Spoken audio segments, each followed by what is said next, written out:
Hey, it's Heather, and today is a very good day for an adventure in gardening. One of my favorite plants are hosta, or my favorite groups of plants, I should say. And one of my most favorite leisure activities, shopping for hostas. Love to do that. My husband will take me for an hour or 2-hour drive to go to a destination hosta farm. And you know, I think with hosta, they're gorgeous. I love foliage. I love the colors of the foliage, but there's something about the names of the hostas that draws me in as a collector of plants. And I think, how does a person get a job like that? How do you get to be the one that names the hosta, or the nail polish for that matter? Because that would be a really cool job. And I think I would be great at it. I would love it. And names I'd come up with would be like, you know, sarsaparilla in July, or some other saloon girl sounding name. But so I remember the names of hostas, which for the most part I remember, because it's a beautiful day, it's a beautiful morning, and I thought, well, I'm just gonna walk y'all around impromptu and show you the hostas, because they're just about at peak season right now, peak color. And so I have this thing with memory of introducing people. My memory is fine, but I have, like, I don't know if it's stage fright is a thing when it comes, or introduction fright. Yeah, that's what I have. So, I mean, I can be like introducing my mother to people that I know, and all of a sudden, I'll be like, this is my mom. And I'd freeze for a minute because I can't remember, but hosta names, man, I remember just about all the hosta names. So, hang on and we'll walk around and look at a few. So on my list of things to do today are to relabel all of the hostas that the labels have worn away over time, so that I can remember should I forget to introduce them properly to people. So let me introduce you to a few of my best friends.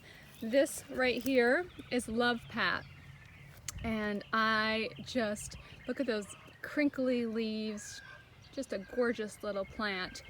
And behind Love Pat is Regal Splendor. And I mean, this guy's a monster, but I love the way it kind of does that vase kind of fan upward with the foliage. Really pretty. And this guy needs to be moved. This is stained glass. And when a hosta starts to maybe not grow in so well, it's time to lift it out of the ground and regroup and plant someplace else. So really not gorgeous right now. I have to yell at the dog. Rose! So this little guy right here, I thought I had lost him. And that little tag is temporary, and actually my friend Heather Shell, this is what she does in her garden, is she uses seashells, and I didn't have anything to write on, and I'm like, well, I've got all these shells that when my daughter was little, you see all the shells, she would bring them home from the beach, and they just landed here. So I told her that, you know, 100 years from now they're going to be doing a archaeological dig, and they'd be like, wow, the ocean used to be here. No. Tiffany was. Okay, so this is Andrew. So I thought I had lost Andrew. So I walk into a hosta farm somewhere near Hartford. I'll have to look up the name. And I said, okay, what's the whitest hosta that you have? That's usually what I say when I walk in. What's the whitest hosta? And so Andrew, and this is Andrew. And so Andrew has had issues already this year with slugs. And I thought he was lost for an entire year, and because I found him, look, he was under that lamium right there. This year, I found him this year, so I was very, very excited, and he'll be just fine. You'll be just fine, Andrew. So, and that is T-Rex right there. I love the way that one has very delicate, actually, delicate foliage for the name of it. You'd think it would be a big sturdy guy, but look at how it catches the wind. Really pretty. And let me get my shadow out of the way. Okay, this is Gypsy Rose. Look at that gorgeous little white stripe there, right? Between the chartreuse and the dark green. I try to put the dates so that I can keep track of how many years I've had something. So I got that one in 2016. Let's see, where should we go from here? Well, that is variegated dogwood that's in the garden, and I just think that is just gorgeous. It's beautiful all the time. All right, here's another guy that needs to get moved this year. This is Allegan Fog. The painter's palette, I think, is a Persicaria. It kind of has self-sowed itself, and I've been trying to pull them, but I'm actually just going to move Allegan Fog out of there and move him down to the front row. He wants to be in the front row, so we will move that. And there's an ostrich fern right there. This one right here is Bridegroom, with that extra pointy tip to it, very rippled. This one is Wee. I don't know what that is. Actually, I just forgot, but I'll remember soon and I'll get a label on it. A lot of the labels, winter kind of just drags them away. I gotta yell at the dog again because I don't know if she's hunting geese behind me or what. Hang on. Rose!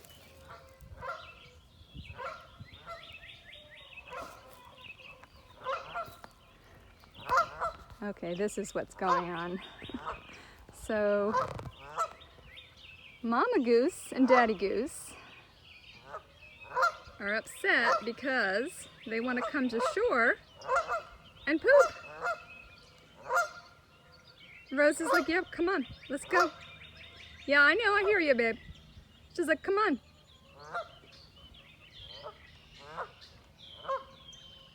That's all right. You move on. Move on. No pooping here.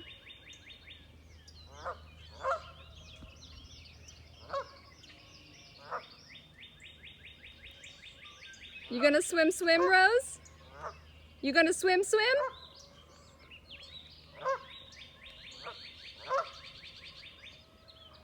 She's giving him the stare down.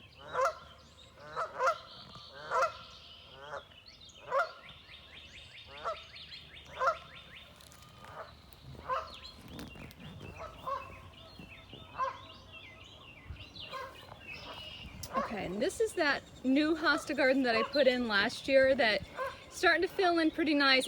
And yeah, we don't have grass down here, but eventually we will. It's like a little island. I don't know if you can see it like this. Yeah, it's like a little comma-shaped little island.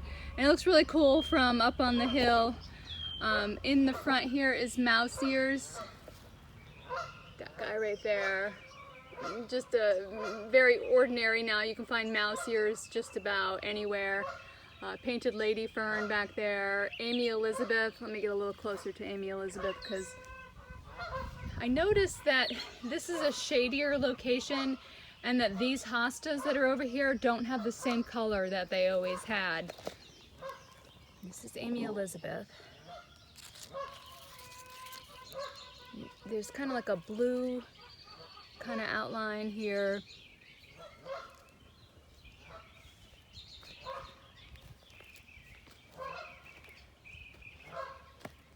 There's Fire Island. I just love the spring color of Fire Island. I can't say it enough. So I planted Fire Island here strategically next to Goodness Gracious. One of my favorites. I love Goodness Gracious. Maybe I just like to say it. I don't know. Gorgeous.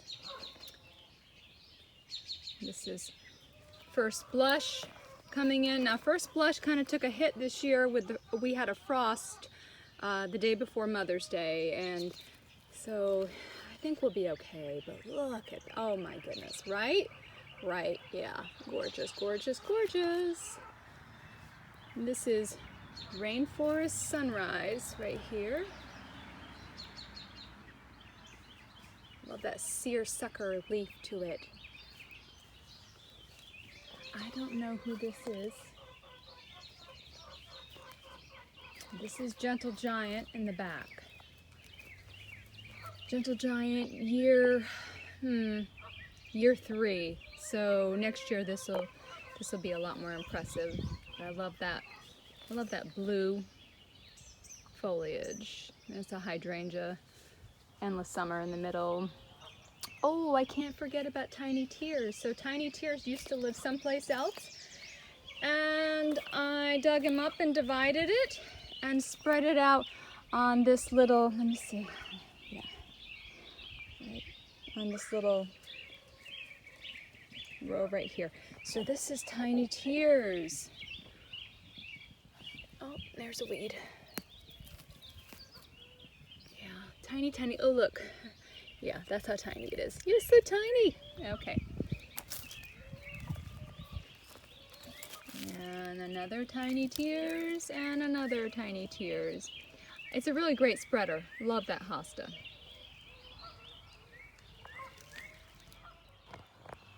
All right, we're gonna start walking up the hill now.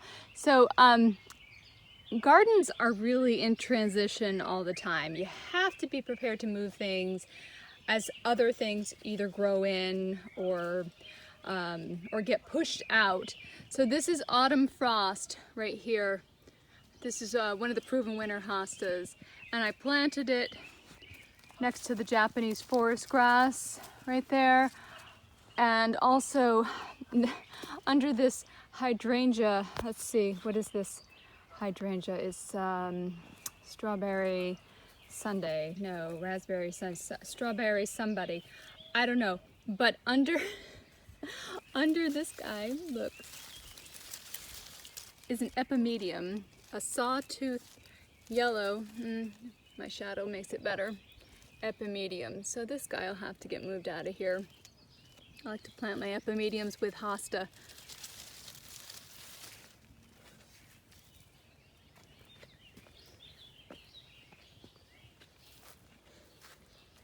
All right, so now we're a little more sunny in the morning sunshine, and this is a really good example of a little garden that is in transition, because I have planted elderberry here a few years ago, and this is a great spot for the elderberry. And I make a lot of elderberry syrups, elderberry tinctures, so the elderberries are not going anywhere. And they are saying, yeah, we're not going anywhere because we're just going to pop up wherever we want and we're going to make an elderberry forest. And I'm like, bring it. Except I'm going to have to move some hosta. This is striptease right here. Again, look at that little fine white line right there. I love that hosta. So this garden will be in transition. I will definitely be moving striptease. I'll be leaving the ajuga ground cover. I'll be leaving this epimedium here, and I'm not sure what I'm going to do. So fried green, no, is it fried? No, this is fried bananas. That's who this is. Hello, nice to meet you. Fried bananas with a little weed down there. And this hosta had a really rough season. The cat kept rolling on them, and then we had frost. In years past, I would have showed you triple the size, and I would have said, fried bananas looks great through the entire heat of the summer, and this is a sunnier location. And this year, it just isn't looking so great. So I might be moving this one as well. Okay, so we are on the edge of what I'm calling the medicine garden. That things are gonna have to go, but I have to see the mulch over there. There's cardboard under the mulch. A lot of work to do this year. It's on a hill, and I'm trying to make the best use of this. But right on the edge, this is a hosta that takes sun or shade. It just doesn't care. I do not know this hosta's name. Rose, do not dig in the garden. Rose. Yeah, you. Yeah, you. Really? Okay. All right, so this hosta actually took the frost really bad this year. Well, because we're not supposed to have a frost the day before Mother's Day, but see this? I was supposed to pull all these off so that the new ones could unfurl. But, so this came from my grandmother's garden. I do not know what this hosta is, But talk about white, right? And curly and just drool worthy. I just love this hosta, and it's a rapid grower, so I'm dividing it all the time. And oh look, my sister wants a piece.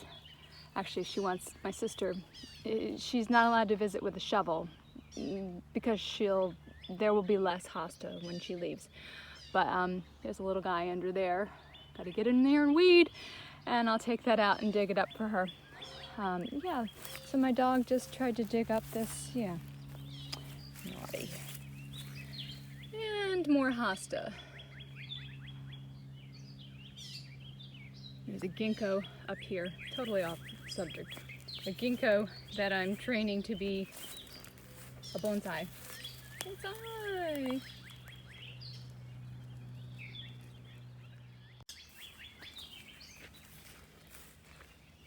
This is a little area that I've kind of dumped hosta in recently. Sum and substance. Yeah, what more can I say? Just one of my favorites. The rest of these guys, I do not know. This guy, he had a patriotic name. Don't remember what it was. Yeah, a little bit of a dumping ground going on here. We just had to have a tree taken down, or a stump ground, excuse me. So I dug up all the hostas that were really from my grandmother's house and just dumped them all over in here. And this is not a hosta. This is a mayapple from my mom's house. See how big the foliage is? Loves the shade. Has underground runners, and usually they'll make like a circle when they're well established, but this one hasn't been here this long. This is my arch enemy. Speaking of introducing, this is my arch enemy, Burning Bush. See, I remembered his name. I don't see any flowers yet for the mayaples. Okay, one more stop. Okay, so this is like a little like swampy area by the water. This is Big Daddy. Let's see if we can get the full effect of Big Daddy. I did not put the year down. This is probably one of the first hostas I bought when we moved in here. So yeah, it's been a while. Always looks good here. A little bit of Artemisia. My friend Jen gave me a big clump of these green hosta again when we moved in here, and I divided them, and they've looked great over the years. This is June. Hello, June. June's a beauty. Just gorgeous. And you are... Well, Patriot's in the back, the green and white stripe. As my dad cut the wood, and he dropped a piece of wood on one of the Patriots. Oh yeah, he did. On that one. It's okay, I still love him. So, guacamole, avocado, guacamole. I think we're guacamole. I think so. I'll have to look it up.